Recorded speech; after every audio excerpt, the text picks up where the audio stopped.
India's voice to the world.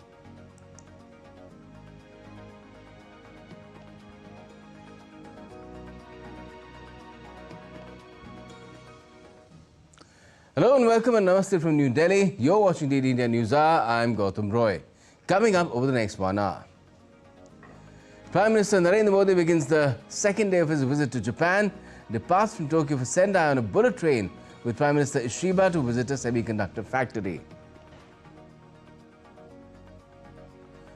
Tokyo summit marks deepening India-Japan ties with joint declarations on defense, technology and sustainability. Trump's trade strategy is deemed illegal by a U.S. appeals court. It allows the tariffs until October, anticipating U.S. Supreme Court appeal. Attorney General says Trump administration will appeal. France and Germany call for more pressure on Russia and amid Putin's reluctance to meet Zelensky. The Ukrainian president urges leader-level security guarantees for Ukraine with U.S. involvement. And in sports, India's Satwik-Chirag reached the men's doubles semi-finals of the Badminton World Championships in Paris. PV Sindhu loses in the quarter-final.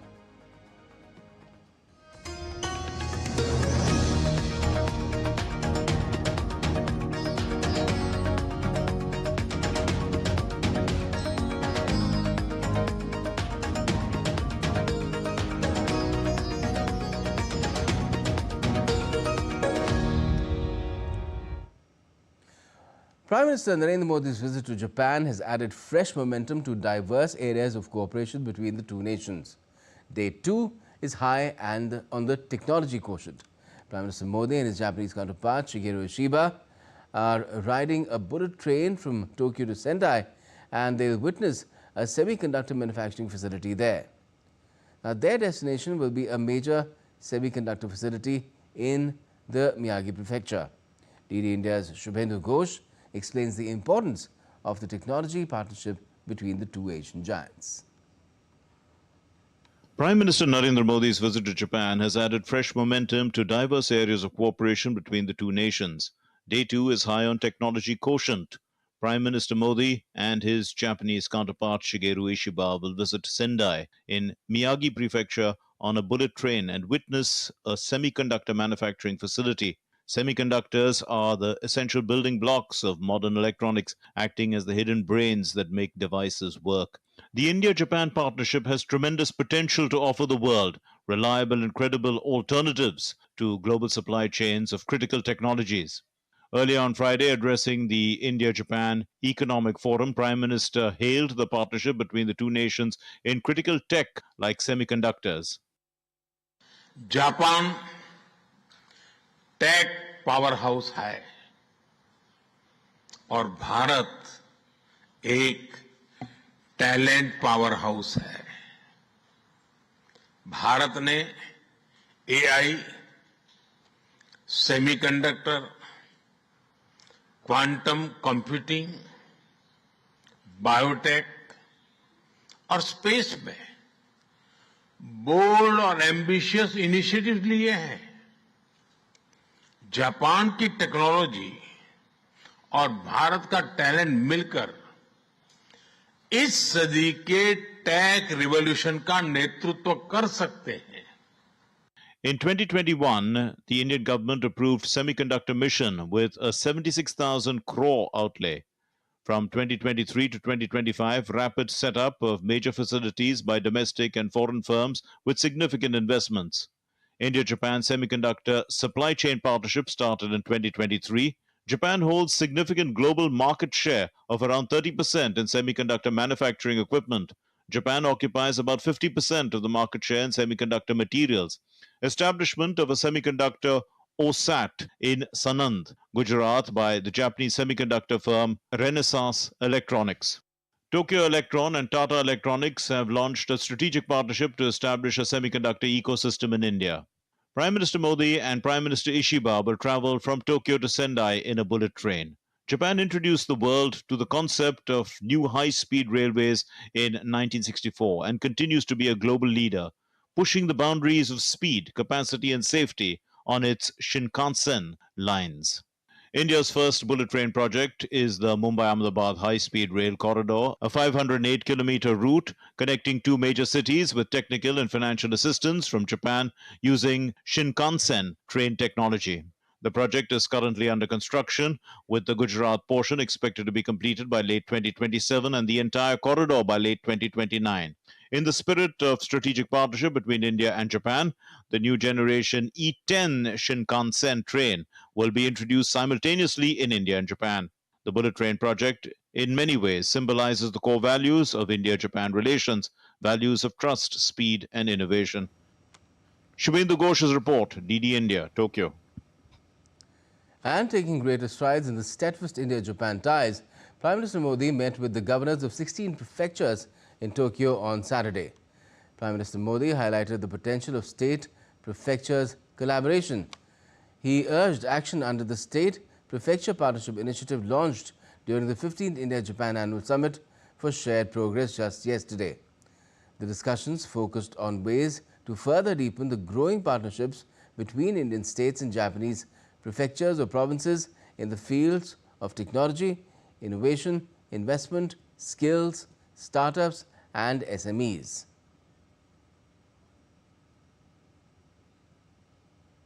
In fact, Prime Minister Modi took to social media and put out there, and I quote, this morning in Tokyo, interacted with governors of 16 prefectures of Japan.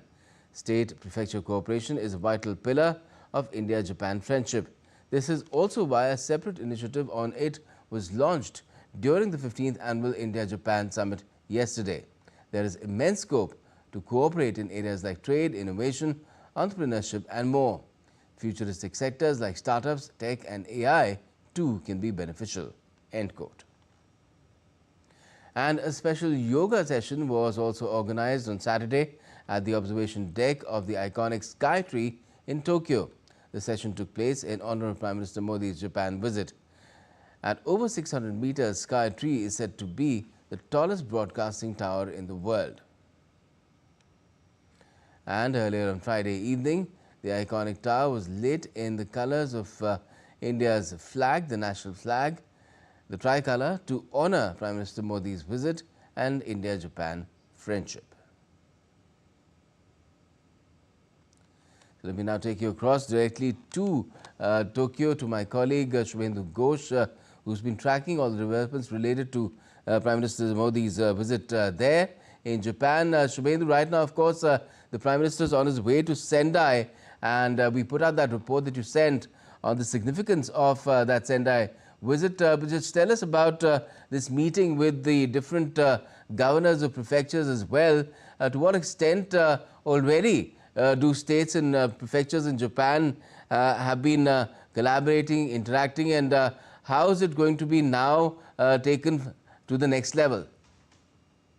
Right, Gautam. The idea of state, that is Indian states and prefectures, where Japanese provinces, them interacting with one another. The idea is to have a more comprehensive, more expansive communication linkages, that the linkages do not happen just between the industrial capitals, the state capitals like Tokyo and Delhi, but different states and prefectures can also engage and interact, have more direct conversations, explore economic opportunities, explore people-to-people contact opportunities, explore educational opportunities.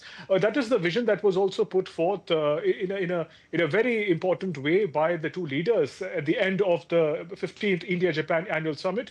Here today, earlier in the morning, Prime Minister Narendra Modi had meetings with the governors of different prefectures. The idea is to take forward those linkages. We already see the manner in which the Japanese companies, semiconductor companies in particular, are engaging with parts of India which were not traditionally known as industrial belts, such as the Northeast and Assam, where the new semiconductor plants are coming up. This visit to Sendai is also going to be replicated in the manner in which the experts, the private companies from Sendai and similar prefectures who are already engaging with India's Northeast, Assam, and other states of the Northeast and other points where the semiconductor project is taking shape. So this is one of the examples in which a prefecture state communication is happening. And the idea is also that the kind of ambitious vision roadmap that has been laid out, a vision for engaging in an investment of about 10 trillion yen in the coming decade, it is not going to be just capital centric. It is going to be more expansive. The whole of potential of Indian states and Japanese prefectures are to be utilized according to the vision of the Prime Minister. And therefore, this encouragement that when Prime Minister of Japan comes to India, the states engage closely with him. And when Prime Minister Modi had this Japan visit, the governors of the prefectures engaged with him. So the idea is to have a more wider, more ambitious, and more direct communication between these centers of growth in the future. Then it seems that this is vital to the kind of overall expansion of ties that India and Japan have envisioned for the next decade. You mentioned the 10 trillion yen investment, that's about $68 billion. But also the different levels of intensity that are sought to be raised, not just in the digital sphere, but also the physical sphere, even in terms of human resources. Absolutely. Gautam, again, if we refer to some of the pillars of growth and development that Prime Minister mentioned, listed in his vision statement, next stage of infrastructure development is going to be very crucial. Logistics, from shipbuilding to ports to infrastructure of the 21st century. And that is also going to enable to aspiring technology giants, Japan and India, to converge better in the future. There is also the idea of security is expanded.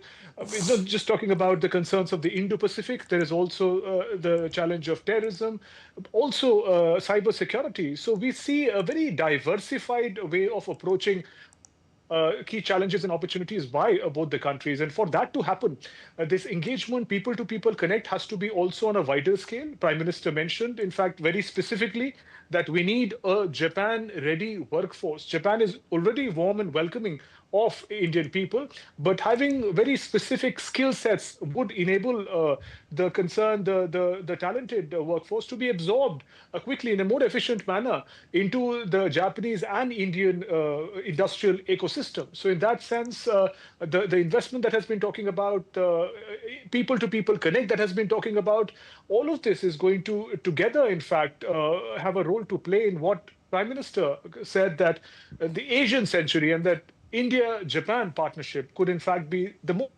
defining tie, a partnership of the century for the continent. Certainly, certainly. And we will keep in touch with you and ask you about the proceedings in Sendai as well as soon as Prime Minister Modi gets there.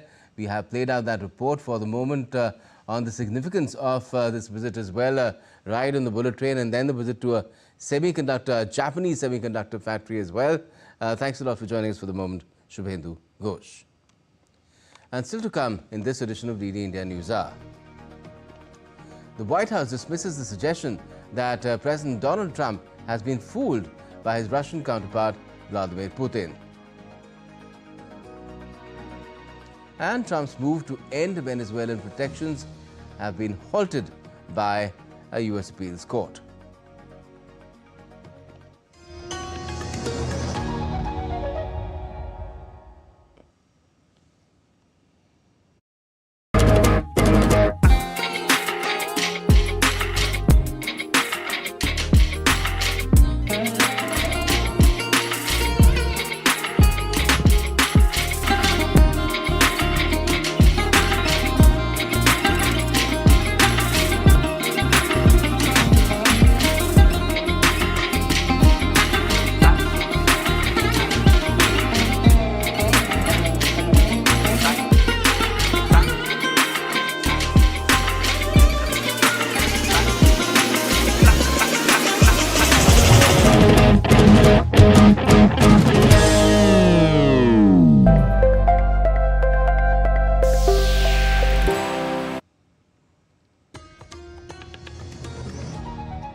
You're watching DD India News Hour. I'm Gautam Roy, and let's move further with what's been unfolding in Japan, well, into other locations as well. A divided U.S. appeals court ruled on Friday that most of Donald Trump's tariffs are illegal. undercutting the Republican president's use of the levies as a key international economic policy tool. The court allowed the tariffs to remain in place through the 14th of October to give the Trump administration a chance to file an appeal with the U.S. Supreme Court. Trump has made tariffs a pillar of U.S. foreign policy in his second term, using them to exert political pressure and renegotiate trade deals with countries that export goods to the United States. The tariffs have given the Trump administration leverage to extract economic concessions from trading partners, but have also increased volatility in financial markets. The U.S. court said that the statute bestows significant authority on the president to undertake a number of actions in response to a declared national emergency, but none of these actions explicitly include the power to impose tariffs, duties, or the like, or the power to raise or lower taxes. Earlier, U.S. Appeals Court had also ruled that most of President Trump's global tariffs are illegal, saying he exceeded his authority under emergency powers. Now, Donald Trump has responded, calling the ruling incorrect and asserting that all tariffs remain in effect. He warned that lifting them would harm American workers and manufacturers and pledged to defend his trade policies as essential to national strength.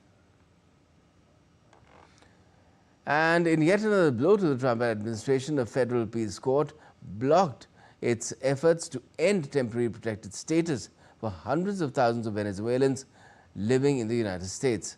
A three-judge panel of the 9th U.S. Circuit Court of Appeals unanimously upheld a lower court ruling that maintained temporary protected status for Venezuelans, while TPS holders challenged actions by Trump's administration in court.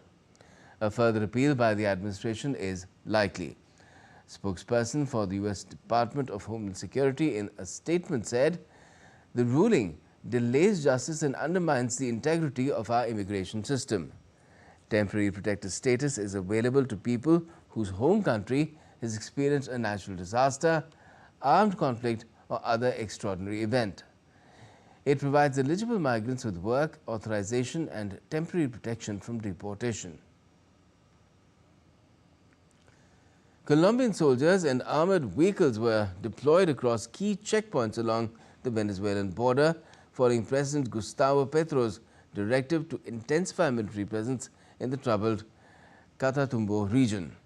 The move, announced via Petro's X account, says that it aims to reduce the mafia's forces as much as possible, with 25,000 troops now stationed in the area.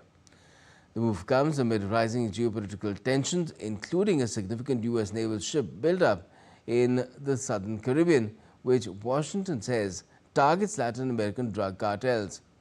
Venezuelan President Nicolas Maduro praised Petro's initiative and announced his own deployment of 15,000 troops to border states.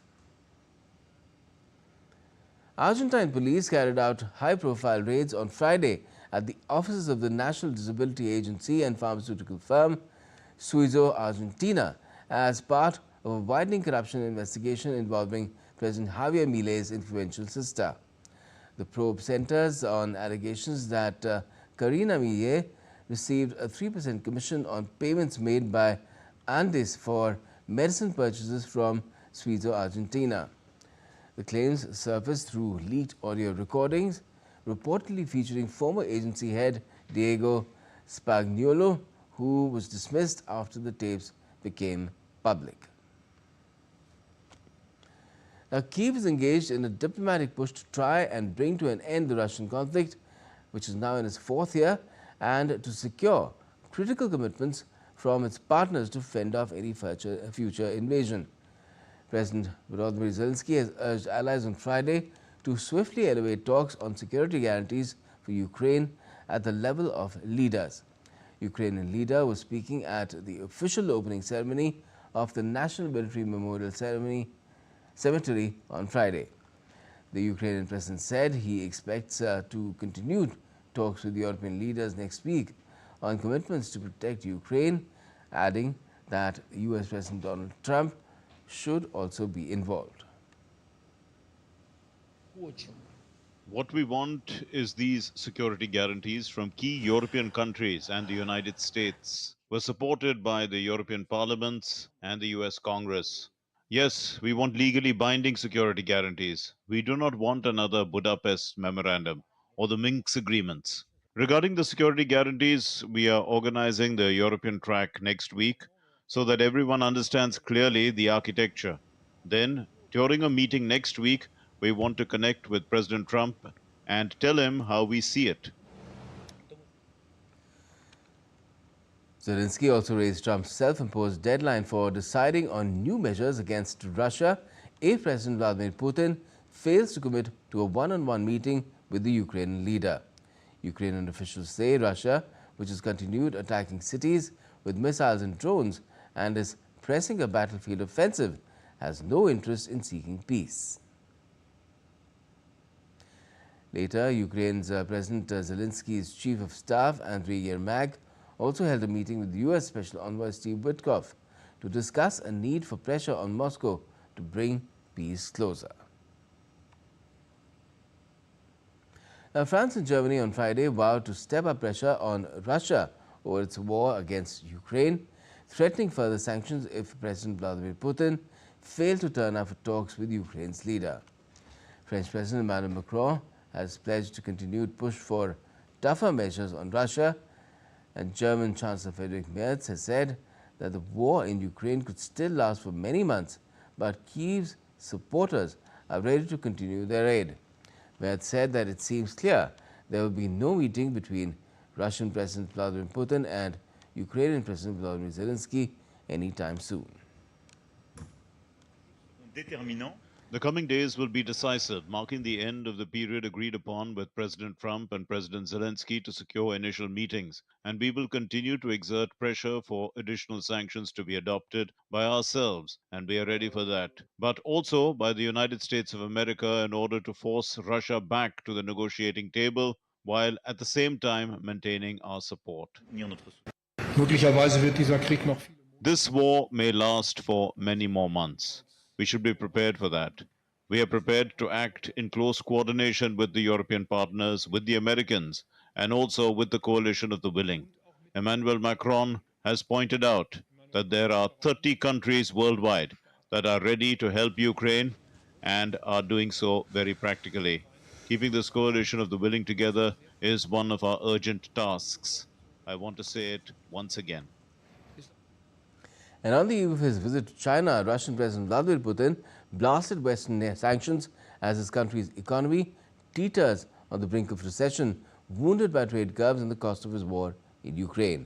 Russia and China jointly opposed discriminatory sanctions in global trade, Putin said in a written interview with China's official Xinhua news agency published on Saturday.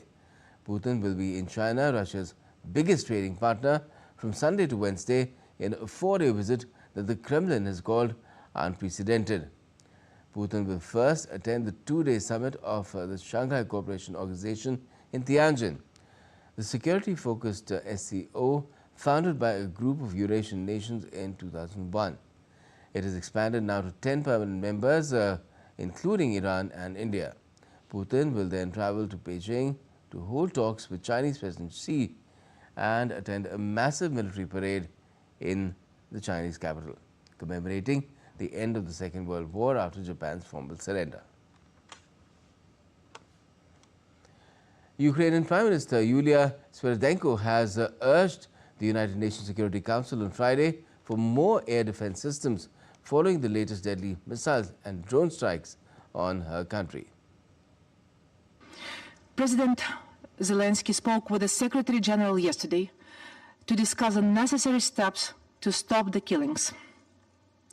At the same time, alongside words of support, we value concrete action that both strengthen our defense capabilities and save human lives. Ukraine urgently requires additional air defense systems to protect our people, to protect our territory, as well as long-range strike capabilities to neutralize Russian military facility from which attacks are launched. And on Russia's recent missile and drone strikes on Ukraine, the U.S. told the UN Security Council that it undermines Russia's claims of seeking peace. US diplomat John Kelly warned that continued aggression could trigger economic consequences from Washington. He urged Russia to halt the violence and engage constructively to end the war. The latest drone and missile attacks on Ukraine, which resulted in numerous civilian casualties and damage to residential areas, the offices of the EU delegation in Kyiv, and the building which houses the British Council, cast doubts on the seriousness of Russia's desire for peace. The United States calls on the Russian Federation to avoid these consequences by stopping the violence and engaging constructively to end the war. Russia must decide now to move toward peace.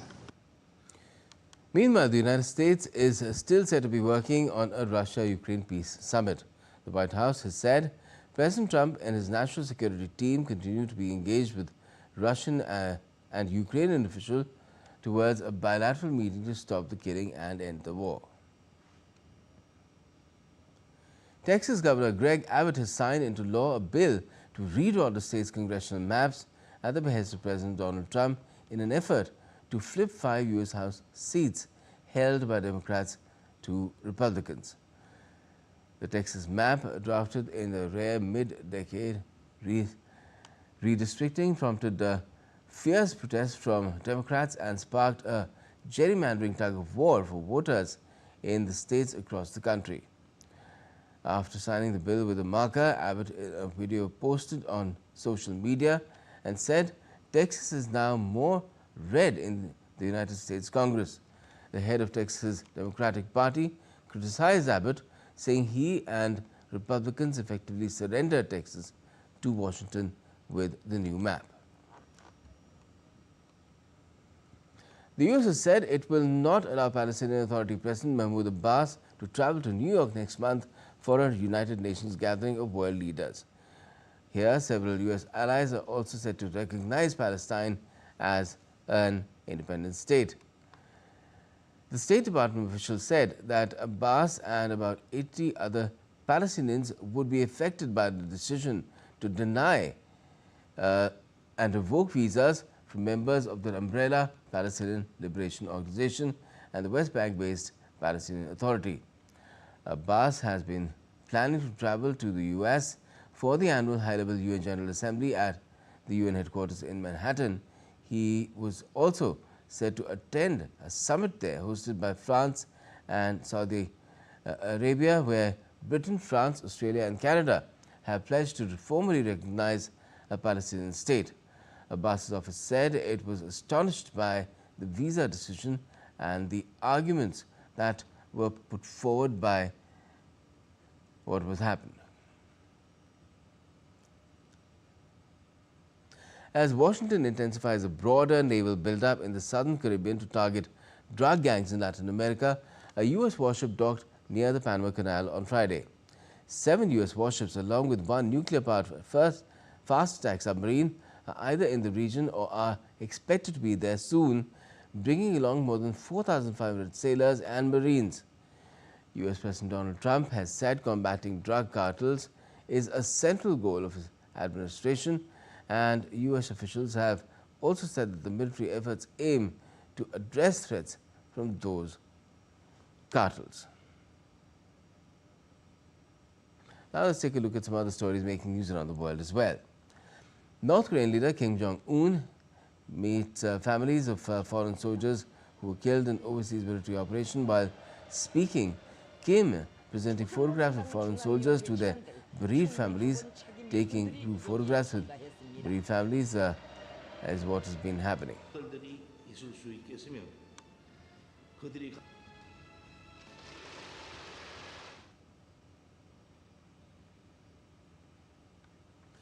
Now, the skies over Paraguay have come alive with color as the country hosts its first ever hot air balloon world championship. Over 30 pilots from around 20 countries are competing, including top names from Japan, Australia and Brazil. The event, organized by South Korean pilot Steve Kim, is taking advantage of ideal wind conditions. And still to come in this edition of DD India News Hour. The 30th of August is observed as National Small Industry Day. The day celebrates the pivotal role of micro, small and medium enterprises in shaping India. And Commerce Minister Piyush Goyal says India is looking to diversify trade and consumption, while that is boost domestic consumption while remaining engaged with the US over Trump's tariffs.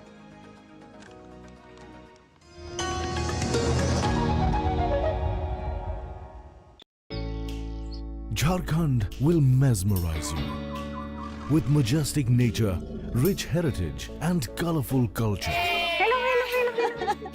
Johar. Johar. It fits perfectly. Thank you. Full workout हो गया. Ready?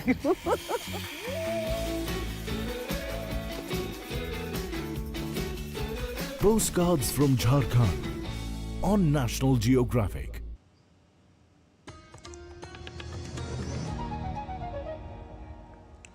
Welcome back. You're watching DD India News Hour. I'm Gautam Roy, and before we go any further, another look at our top stories. Prime Minister Modi begins day 2 of his visit to Japan, departs from Tokyo for Sendai on a bullet train with Prime Minister Ishiba to visit a semiconductor factory. The Tokyo summit marks deepening India-Japan ties with joint declarations on defense, technology and sustainability.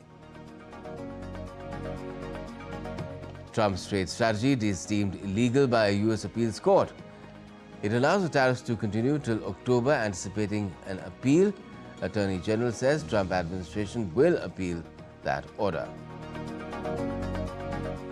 France and Germany call for more pressure on Russia amid Putin's reluctance to meet Zelensky.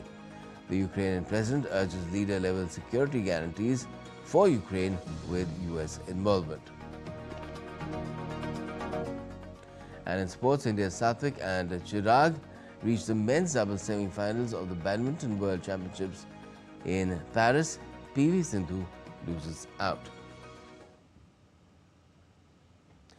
Prime Minister Modi, who is on a 2-day visit to Japan, his day 1 in Japan, highlighted the deep-rooted diplomatic, economic and cultural ties between India and Japan, with Tokyo pledging to invest 10 trillion yen in India over the next decade. Both the nations also agreed on a joint vision for economic and functional cooperation and put out a post-summit list of outcomes well into the double digits. DD India's Shubhendra Ghosh reports from Tokyo. Two Asian nations, India and Japan, not only share common cultural traditions, but share even a stronger commitment for global partnership. This commitment deepened further as Prime Minister Narendra Modi and his Japanese counterpart Shigeru Ishiba chaired the 15th India-Japan Annual Summit in Tokyo. India and Japan also signed series of important documents in key sectors including clean energy and critical minerals. Apart from this, leaders also announced a new target of 10 trillion yen of private investment in India and Japan. आज हमने अपने special strategic and global partnership में एक नए और सुनहरे अध्याय की मजबूत नींव रखी है। हमने अगले 10 वर्षों में जापान से भारत में 10 ट्रिलियन येन निवेश का लक्ष्य निर्धारित किया है।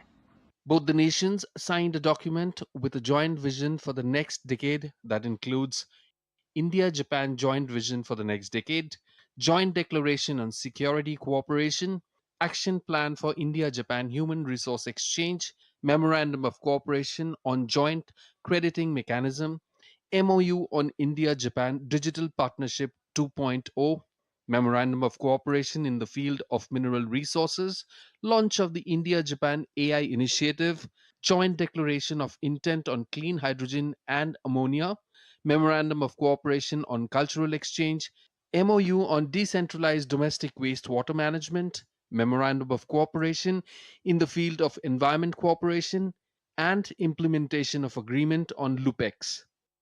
PM Modi stressed that the partnership between India and Japan is not limited to New Delhi and Tokyo.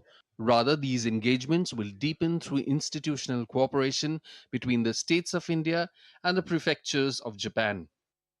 हम मानते हैं कि जापानी technology and Indian talent are a winning combination. जहां हम हाई स्पीड रेल पर काम कर रहे हैं, वहीं नेक्स्ट जनरेशन मोबिलिटी पार्टनरशिप के अंतर्गत पोर्ट्स, एविएशन और शिप बिल्डिंग जैसे क्षेत्रों में भी तेजी से प्रगति करेंगे. Japanese PM Shigeru Ishiba called for more high-skilled talent from India for the growth of Japanese economy. Indian STEM talents are highly competent, but the Indian students coming to Japan to study are less than 2,000. We need more high-skilled talents from India for the growth of Japanese economy and for the vitalization of the local communities. From free and fair Indo-Pacific to shared concerns towards terrorism and cybersecurity, India and Japan's partnership stands as a testament to mutual trust and deep-rooted shared values. At the 15th India-Japan Annual Summit, Prime Minister Narendra Modi and Prime Minister Shigeru Ishiba presented an ambitious and expanded roadmap, a roadmap that takes into account geopolitical realities, emerging technologies, and demographic opportunities. With camera person Anil Thakur, Shubhendu Ghosh for DD India in Tokyo. The two countries also agreed on an exchange of 500,000 personnel over 5 years, including 50,000 skilled personnel and potential talents from India to Japan. I'm happy to share that the two sides today concluded an important action plan on human resource exchange, which sets a headline number of two-way exchange of people of 500,000 over the next 5 years, including 50,000 skilled and semi-skilled personnel from India to Japan. Foreign Secretary Vikram Misri also said that India and Japan have decided to advance cooperation across 8 pillars, including economic security, mobility, technology and innovation. Both leaders today exchanged the joint vision for the next decade. This is a 10-year strategic roadmap in economic and functional cooperation between the two sides. This happens to be the 8th decade of our diplomatic ties, and in order to give new vigor to the relationship, both governments have decided to advance cooperation across 8 pillars. And these pillars are economic relations, economic security, mobility, ecological sustainability, technology and innovation, health, people-to-people exchanges, and partnerships between Indian states and Japanese prefectures. The 30th of August is observed as National Small Industry Day, a day dedicated to acknowledging the backbone of India's economy, the micro, small and medium enterprises. From powering exports to generating jobs, these enterprises are driving inclusive growth across the nation. Let's take a look at this report.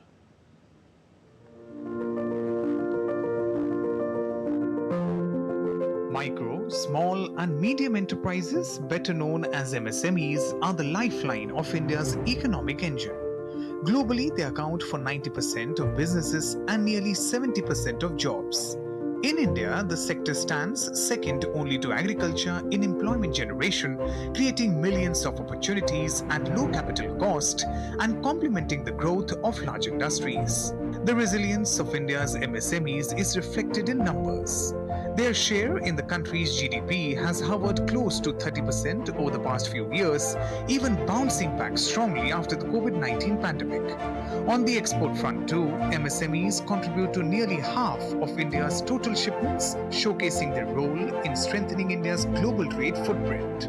The government has placed MSMEs at the core of its economic strategy. From the Udyam registration portal, which now has over 4.9 crore registered enterprises, employing more than 21 crore people, to flagship programs like PM Vishwakarma, PM EGP and Sfurti, the focus has been on financial support, skill building and market linkages. In the last financial year, initiatives such as the public procurement policy ensured that over 82,000 crore rupees worth of goods and services were sourced from small enterprises, giving a big push to grassroots entrepreneurship. Programs like RAMP, Champions, and collateral-free loans are further helping small industries scale up and compete in both domestic and international markets. With a budgetary allocation of over 22,000 crore rupees for 2024-2025, the Ministry of MSME continues to expand its support framework. From artisans and craftspeople to small manufacturers and service providers, these enterprises are being equipped to drive innovation and self-reliance. As India celebrates National Small Industry Day 2025, the message is clear. MSMEs are not just industries, they are engines of inclusive growth, fostering livelihoods and building the foundation of a self-reliant India. Bureau Report, DD India. India's Law and Justice Minister Arjun Ram Meghwal has said that India is steadily positioning itself as a global hub for arbitration with a focus on establishing a network of arbitral institutions. Meghwal was addressing the first meeting of the India-Singapore Joint Consultative Committee established under the MOU on Cooperation in Law and Dispute Resolution in Singapore on Friday. Speaking on the occasion, the Law Minister highlighted that the MOU reflects the shared resolve of both the nations to deepen institutional cooperation in the fields of arbitration and mediation. He noted that alternative dispute resolution has become central to India's legal reforms journey. During the meeting, both the sides also shared best practices from their jurisdictions in the areas of institutional arbitration, mediation and commercial dispute resolution through courts. India's Commerce and Industry Minister Piyush Goyal on Friday addressed the 17th CII Global MedTech Summit and also the valedictory session of the 28th CII India-Africa Business Conclave. The minister said that the PLI scheme is a critical tool to boost domestic manufacturing. He highlighted the importance of free trade agreements with various countries which will open up new opportunities and new markets. The minister also said that India is also talking to the US for a bilateral trade agreement. Fuzail Ahmed reports.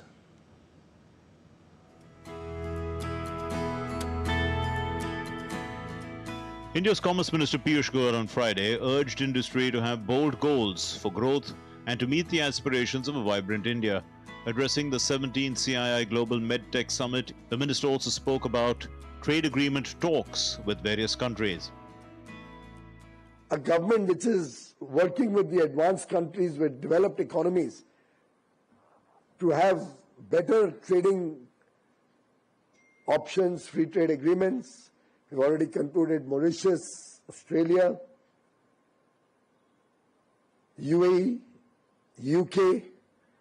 The 4-block EFTA will come into effect on 1st October, 1 month away. We are working with the European Union on overdrive. We are working with Eurasia, a bloc of many nations. Oman FTA should get sorted out in the next few weeks. Yesterday, the Qatar minister told me they want to start negotiations. Chile and Peru are going on. Of course, we are also talking to the US for a bilateral trade agreement. In his address, Minister Piyush Goyal stated that India needs to secure supply chains and build for export markets. The minister urged the industry to invest heavily in domestic manufacturing and R&D to produce the next generation of medical devices in India. Minister Goyal noted that negotiations for a comprehensive free trade agreement with the EU, Mauritius, Oman, UAE, Peru and Chile are in advanced stages. Minister Goyal also said that India is talking to the United States for a bilateral trade treaty. Minister Goyal said that the PLI scheme is a critical tool to boost domestic manufacturing of high-value medical devices and reduce reliance on imports. Piyush Goyal also addressed the 20th edition of the CII India-Africa Business Conclave in New Delhi.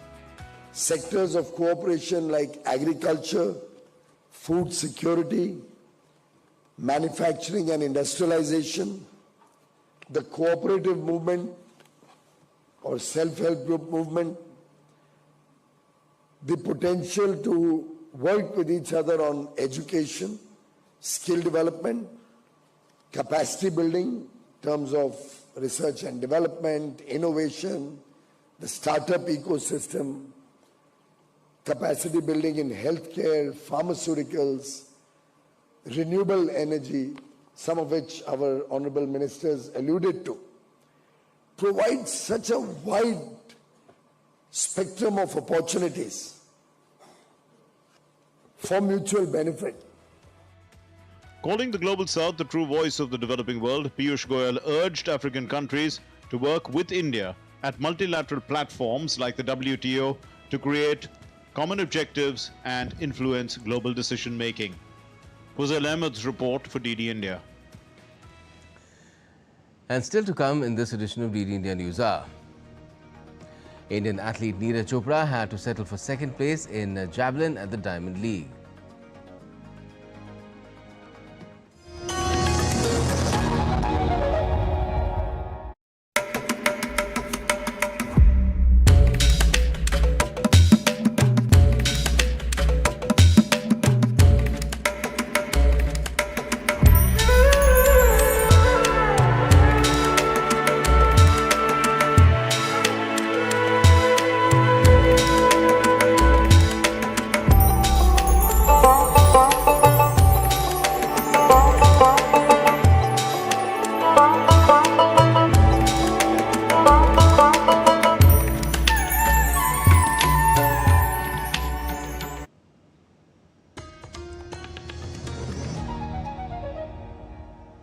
Welcome back. You're watching DD India News Hour. I'm Gautam Roy.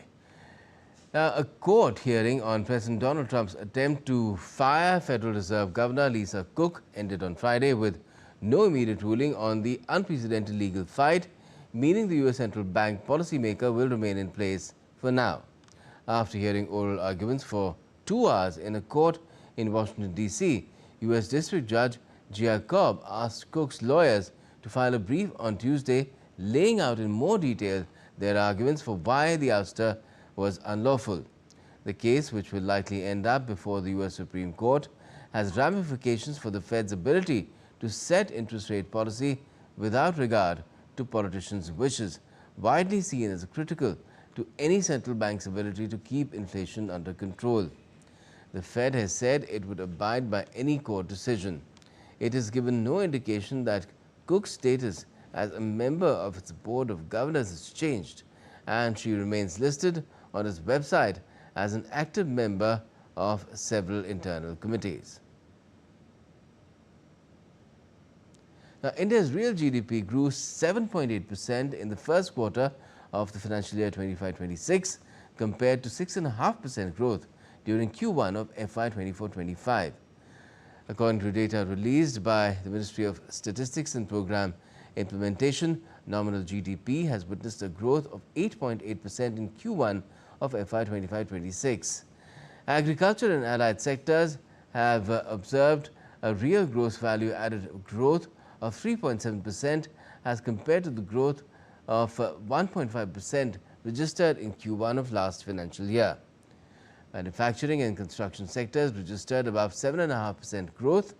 Tertiary sector recorded 9.3% growth at constant prices compared to 6.8% in Q1 of FY 24-25. Government final consumption expenditure registered 9.7% growth in nominal terms during and over the growth rate of 4% in Q1 of FY 24-25. Gross fixed capital formation recorded 7.8% growth at constant prices compared to 6.7% in Q1 of FY 24-25.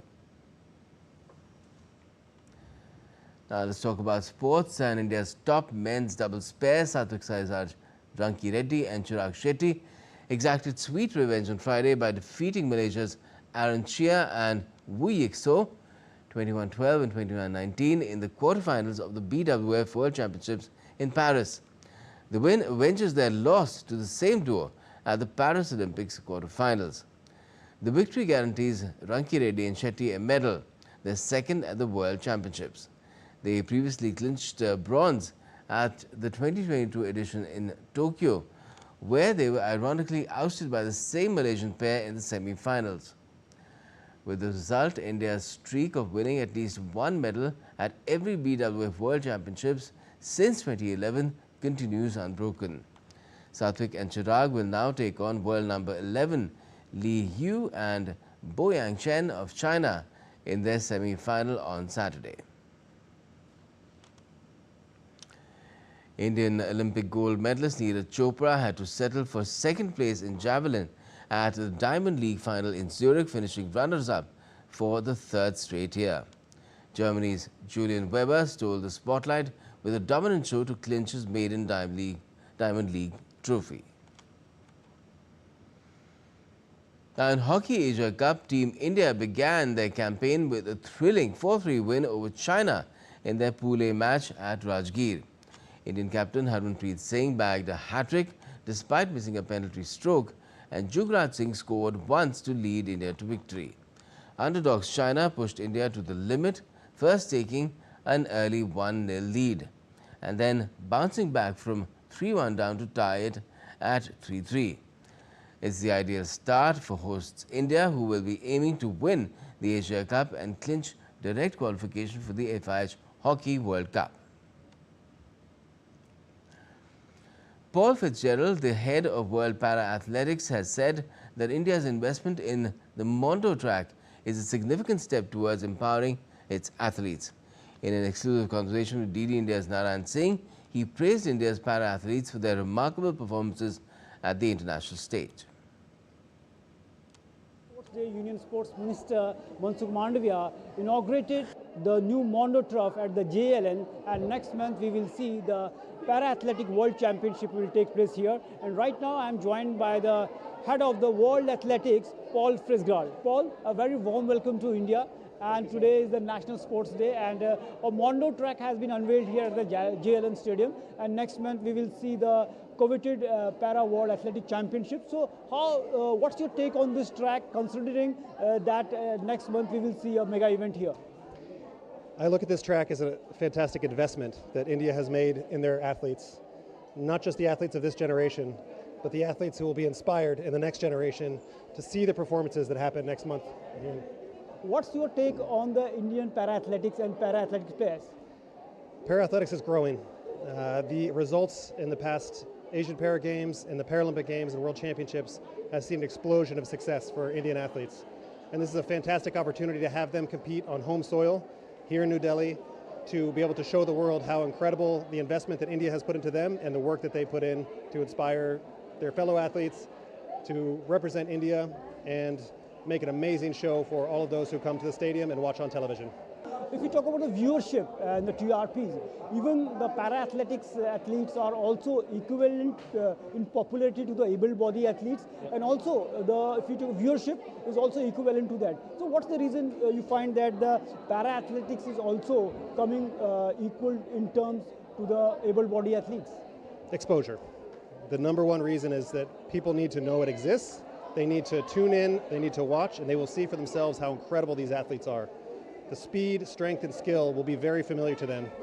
If you like watching Indian athletics, you will absolutely love Indian para-athletics, because the same speed, strength, and skill are there, but there's something extra. There's a story behind every one of these athletes, and that's what's amazing, is each one of them can tell a story that will inspire you. So you are here in India. What do you like most about India? Oh, obviously the welcoming people. So it's been fantastic to be able to meet people. I believe that the world of sport has an amazing way of connecting people. And if we can connect together as a community, we can be stronger together. But of course, I also am putting on a few kilos as well, because I love eating the food. So definitely Paul is saying that he loves Indian foods, and also he mentioned about that the Mondo track, what a big investment is for the not only the current athletes, but also the athletes of the future generation. Hoping that all these investments will help India to grow in the world of sports and to be the next superpower in the world of sports. With camera person Saurav, Narayan Singh, DD India, Delhi. Now, Swayam, India's leading accessibility organization, joined hands with Doordarshan on Sports Day, that's National Sports Day, to raise awareness about the challenges faced by individuals with reduced mobility. As part of their campaign, Swayam conducted unique simulation activities, giving participants a first-hand experience of navigating spaces with limited mobility, encouraging empathy and understanding. And Prime Minister Modi, with his Japanese counterpart, has left for Sendai on a bullet train, like I mentioned earlier. The Japanese PM, in a social media post, has shared pictures of their visit with Prime Minister Modi in the bullet train to Sendai. Their destination will be a major semiconductor facility in the Miyagi prefecture. The two leaders will witness a semiconductor manufacturing facility. A spectacular light show has been held along the Haihe River in the northern Chinese port city of Tianjin as part of the celebrations for the upcoming 2025 Shanghai Cooperation Organization Summit. The 8-minute show, which illuminates skyscrapers, bridges and other structures around the center of Tianjin. Take a look at these riveting images and have a great day ahead. Thanks for watching ED India. From all of us.